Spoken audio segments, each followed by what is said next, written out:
তেখেতসকলে আশীৰ্বাদ দিব। আমি সমূহীয়াভাৱে তেখেতসকলৰ ওচৰত সেৱা ল'ব বিচাৰিছোঁ। ইতিমধ্যে আমি আপোনাক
Baba no go.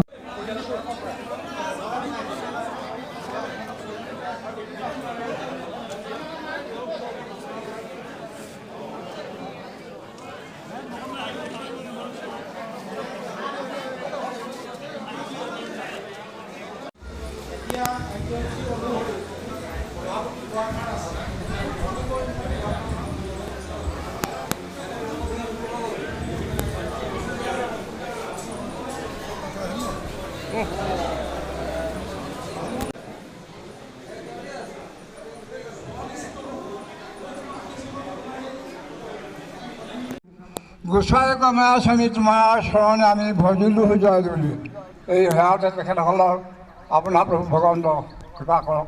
আৰু নৱবৰ্ষৰ যাৰ যেনেকুৱা আবৃত্তি আছে অবিদ্যাখিনি দোৱা কৰি সমূহলৈ প্ৰকাশ কৰক। ৰাশি দুখ গ্ৰহ দুখ কালৰ দুখ দেৱৰ পৰা নিবৰ্তন কৰক। এইদৰে কৰ্ম কৰি যাবলগীয়া সকলোকে মিলিজুলি ভগৱন্তই সবাতকে নিৰ্মল ভক্তি প্ৰদান কৰক। সুস্বাস্থ্য সুদীৰ্ঘা কৰি দিয়া।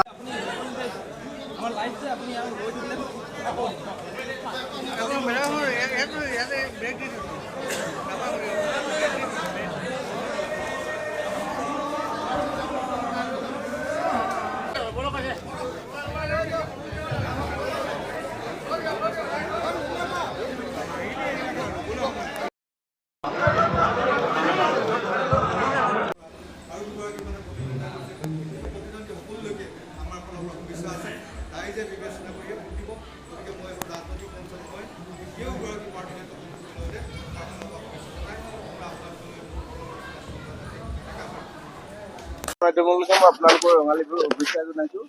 আৰু বৰ্তমান আজি এই মহাসতী জয়মতী প্ৰেক্ষাগৃহত অনুষ্ঠিত হ'বলৈ যোৱা 44তম সদৌ মুকলি কণী যুঁজ মেলাৰ হৈ মই আপোনালোকক সকলোৱে আকৌ এবাৰ বিহুৰ উল্লেখ জনাই মই আপোনালোকক জনাব বিচাৰিছোঁ যে আমাৰ কণী যুঁজৰ সঠিক প্ৰতিযোগী আমি প্ৰতি বছৰে ৰেজিষ্টাৰ মেইনটেইন কৰি আছোঁ। আৰু আমাৰ প্ৰত্যেকৰে প্ৰতিটো অঞ্চললৈ আমাৰ ফোন নাম্বাৰ প্ৰতিটো অঞ্চলৰে আছে। যিমান যুঁজৰ আছে আমাৰ চিলাপথাৰৰ পৰা যোৰহাটৰ পৰা ৰাজগড়ৰ পৰা ইমানটো এৰিয়াত ডিব্ৰুগড় শিৱসাগৰ যোৰহাট ধেমাজিৰ পৰা প্ৰতিযোগী আহে।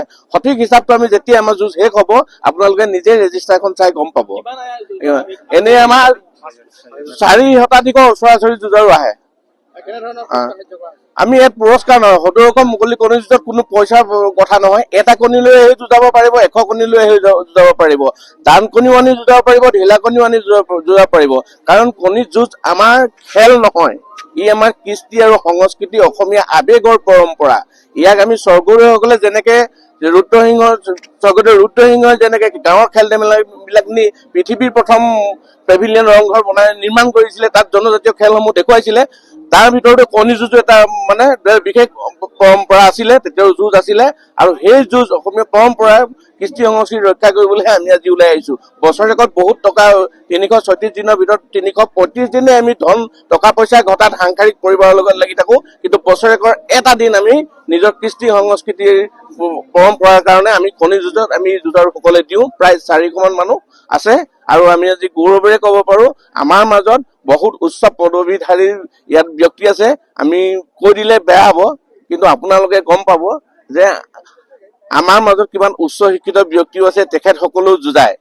আৰু অহা বছৰ 45তম যুঁজখন হাঁহচৰাজ হেৰিয়াত হ'ব, চেতিয়া গাঁৱত হ'ব। গতিকে মই এইখিনিকে ক'লো আপোনালোকক। শিৱসাগৰ জিলাৰ এই ঐতিহাসিক মেচাগড়ত স্বাধীনতাৰ পূৰ্বে স্থাপিত হোৱা মহাসতী জয়মতী পুথিভঁৰালে আজি 13 সংখ্যক পহিলা বহাগৰ মুকলি বিহু আৰু ইয়াৰ লগতে সদৌ অসম মুকলি কণী যুঁজ মেলা ইয়াত আয়োজন কৰিছে। এই কণী যুঁজ মেলাত উজনি অসমৰ বিভিন্ন প্ৰান্তৰ কেইবা শতাধিক কণী যুঁজাৰুৱে অংশগ্ৰহণ কৰিছে। আমাৰ যিটো পূৰ্বাপৰ যিটো আমাৰ পৰম্পৰা, সেই পৰম্পৰা অনুসৰি ইয়াত কণী যুঁজাৰুসকল সমবেত হৈছে। আৰু ইয়াৰ লগতে আমি জনাব বিচাৰো যে শিৱসাগৰ জিলাৰ অন্যতম শৈক্ষিক সামাজিক যি অনুষ্ঠান মহাসতী জয়মতী পুথিভঁৰাল, এই মহাসতী জয়মতী পুথিভঁৰালৰ উদ্যোগতো আজি ত্ৰয়োদশ বৰ্ষৰ বাবে পহিলা বহাগৰ মুকলি বিহু ইয়াত আয়োজন কৰা হৈছে। এই মুকলি বিহু অনুষ্ঠানত বৃহত্তৰ মেচাগড় অঞ্চলৰ বহুকেইজন বয়োজ্যেষ্ঠ ব্যক্তিক আমি ৰাজহুৱাভাৱে আমি এই অনুষ্ঠানতে সম্বৰ্ধনা জনাম। ইয়াৰ লগতে আমাৰ বৃহত্তৰ মেচাগড় অঞ্চলৰ ৰাইজে ইয়াত তেখেতসকলক সমূহীয়াভাৱে সেৱা ধৰি বছৰটোৰ বাবে তেখেতসকলৰ পৰা আশীৰ্বাদ বিচাৰিব, যাতে সকলো সুস্বাস্থ্য আৰু সকলো দেশ আৰু জাতিৰ যাতে সকলো ভাল হয়, সেই উদ্দেশ্যে তেখেতসকলৰ পৰা আশীৰ্বাদ বিচাৰিব। তাৰোপৰি অসমৰ বিভিন্ন প্ৰান্তৰ কেইবাটাও আগশাৰী বিহু দলে আজি এই মুকলি বিহু অনুষ্ঠানত তেখেতসকলৰ বিহু প্ৰদৰ্শন কৰিব। এইখিনিয়ে হৈছে আজি কাৰ্যসূচী। এই বিষয়ে আমাৰ সদৌ অসম মুকলি কণী যুঁজ সন্থাৰ সম্পাদক আছে চেতিয়া ডাঙৰীয়া, তেখেতক আমি কম। আৰু আমাৰ ইন্দ্ৰজিৎ বৰগোহাঁই আছে, ৰঞ্জিত বৰগোহাঁই আছে, তেখেতক কম। আহক।